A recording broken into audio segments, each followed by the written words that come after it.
And it kind of hit me when it comes to these draft quarterbacks, why I seem to be able to pick out the reclamations. Again, look at the board. Sam Darnold, Daniel Jones, Mac Jones. They're a combined 9-2. That is not an accident. And the reason why is because I looked at guys that had had success in the NFL in spurts, but have had some really, really inconceivably bad coaching or management around them. Now, when you go with Sam Darnold, or you go with Daniel Jones, or you go with Mac Jones, you're not going to end up with Josh Allen or Patrick Mahomes. Because the reclamation project that turns into a Hall of Famer, Drew Brees, Steve Young, that is a once-a-generation type guy. But I thought about it and how teams they say, well, we need just take the quarterback. And then, he's a bust. And now Baker Mayfield's winning a bunch of games in Tampa Bay. And so just because I would have traded the pick to Cam doesn't mean that I would have traded every quarterback pick. Again, if Cam Ward was Andrew Luck as a prospect, I would have drafted Andrew Luck. But Cam wasn't. And so I put the quarterbacks into 5 separate tiers of prospects. And I took Cam out of this because, number one, I'm not totally sure where I would put Cam. There were 3 quarterbacks I had a hard time putting in this. Daniel Jones, J.J. McCarthy, and Cam. But I took the first-round quarterbacks, starting with the Mahomes year.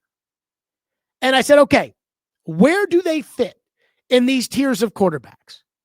So let's start with the first tier, which is the generational talent tier. You take that player. You got the number 1 pick that year. You take that player no matter what. It is not a question. Teams can call you and offer you 5 number 1s, and it doesn't matter. You're taking the quarterback. This is the Elway category. This is the Andrew Luck. Since the 2017 draft, there are 2 quarterbacks that coming out were tier 1 generational prospects. Again, the word is prospect.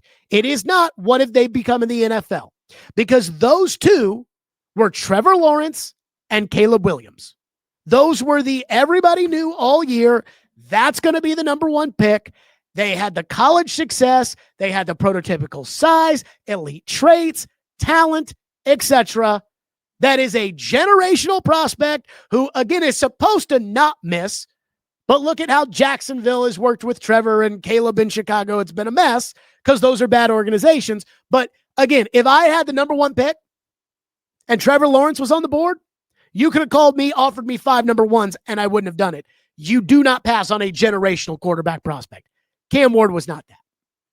Then there's tier number 2, the elite quarterback prospect that you pretty much have to take no matter what, and it would take some sort of unbelievable haul to move off of those caliber prospects. And for me, since the 17 draft, there are 3 guys that would fit that category: Joe Burrow, Jaden Daniels, and Drake May. And I know Drake May went number 3 in his draft, but if this were this year, Drake May would have gone number 1.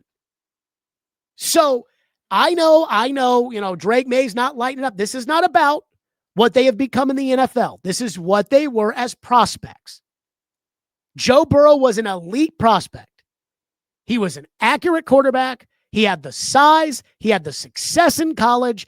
He was a slam dunk number 1. We don't need to do any research. Turn the card in quarterback. And it would take at least 3 number 1 picks to get me to even consider moving off of that quarterback. And I would probably already have to have a quarterback in order to do that. Like, I'd have to be the Cowboys, have Dak Prescott stink, get the number 1 pick, and if Jaden Daniels is there, you're going to have to trade me 3 number 1s or more in order to get me to move off of it. So that's 3 since the 2017 draft. Then that takes us to the 3rd tier, the good quarterback prospects that if you need a quarterback, you can take them with the number 1 pick. They're solid, but they need time to develop. They need a good team around them, and they need a good coach. They can play in the NFL right now, but you're not going to win with them right away, which is usually the case with a lot of rookie quarterbacks, and they don't have the super elite traits that, say, a Joe Burrow or a Jaden Daniels has. And for me, that is a much deeper group. Baker Mayfield, Sam Darnold, Josh Rosen, Tua Tagovailoa, Justin Herbert, CJ Stroud, Bryce Young, Mac Jones, Michael Penix. Again, this is not what they became in the league. This is what they were when they entered the draft. I know Josh Rosen was a total bust, but Josh Rosen coming out checked a lot of the boxes. Again, he didn't check the box as a legit number one talent, but he was definitely a top pick in the draft. And that's what a majority of these quarterbacks are. And some guys pop and become Justin Herbert or CJ Stroud. But if you got a bad team around these guys, Sam Darnold's going to get killed. Mac Jones in New England with Belichick. It was bad. But they can go somewhere else and have success because Mac Jones was good in college. And again, good in college doesn't necessarily mean good in the NFL, but he was good in college. He was good when he got to the league, and then the Patriots kind of screwed it up. That's the third tier.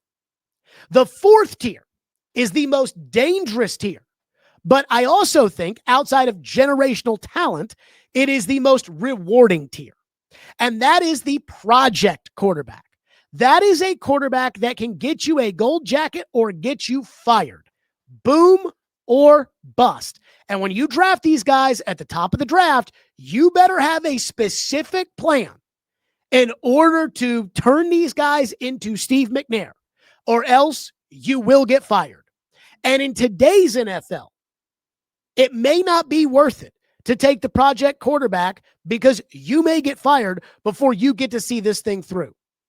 That said, that tier has Patrick Mahomes, Josh Allen, Lamar Jackson in it. 3 of the league's 4 best quarterbacks. Other projects in the group: Kyler Murray, Dwayne Haskins, Jordan Love, Zach Wilson, Trey Lance, Justin Fields, and Anthony Richardson. So for every Lamar Jackson, there's a Trey Lance. For every Josh Allen, there's an Anthony Richardson. And again, do you think Jordan Love became a franchise quarterback because he was born a franchise quarterback? Or do you think having 3 years on the bench behind Aaron Rodgers with Matt LaFleur as the head coach with a program in place helped him become a franchise quarterback? He was a project. Remember the game he played in Kansas City on the road, his second year in the league, when Aaron got COVID and had to sit out and everything else? He was a project. And then the final tier with the young quarterbacks are what I call the overdrafted tier of first-round picks. These are teams that quarterbacks that teams took. They took the player out of desperation because they felt like they had to draft a quarterback, and they overdrafted the quarterback. Mitch Trubisky, Deshaun Watson. And again, I liked Deshaun Watson in college, and Deshaun Watson was a good pick for the Texans. He got a second contract. He was a Pro Bowl quarterback, but nobody thought he was worthy of the 10th pick or the 11th pick when he got drafted. A lot of people viewed him more as a late first, early second type guy. Watson was an overdrafted quarterback. Mitch Trubisky, Deshaun Watson. I put Daniel Jones in this because when Daniel Jones went 6th, the Giants also had the 17th pick, and everybody was sitting there saying, 6th? 6? So I put him there. Kenny Pickett, Bo Nix, Jackson Dart, and J.J. McCarthy. Again, I had a hard time putting J.J. I'm like, is J.J. a project because J.J. McCarthy didn't throw a lot in college? Or is J.J. an overdrafted quarterback? And I'm going to go with overdrafted because I just haven't seen the talent out of J.J. McCarthy either in college or even a little bit in the pros. So that leads me to this question. As far as the quarterback tiers are concerned, where does Cam Ward fit? Cam Ward, certainly not a generational talent, certainly not an elite quarterback prospect. Burrow, Daniels, May, certainly not that. I don't think I can put him in the good category because, again, he wasn't as good of a prospect coming out as Baker or Darnold or Rosen or Herbert or Tua or CJ or Bryce or even Mac Jones. There is an argument that he was a better prospect than Michael Penix. I definitely could put him in project quarterbacks because Cam does have that backyard football in him that you cannot coach. That, again, he's made those cross-body throws across the field, 30 yards down, hits the guy perfectly. I mean, it's beautiful. But Cam doesn't really have the elite traits that a project quarterback generally has. What Anthony Richardson has, what Justin Fields has, or Kyler Murray or Lamar Jackson in terms of athleticism. So I have a hard time figuring where he goes. Does he go into the overdrafted category? I thought Cam was a first-round talent. Thought in a traditional draft, he goes probably number 10, number 12, in which he would go to a better team or a more established coach or have lower expectations on him. But I'm going to say Cam, I'm going to put him in the project category just because that backyard football is special and can't be coached. But again, that's why I would have gone with the reclamation project. The Buffalo Bills, the year before they drafted Josh Allen, made the playoffs.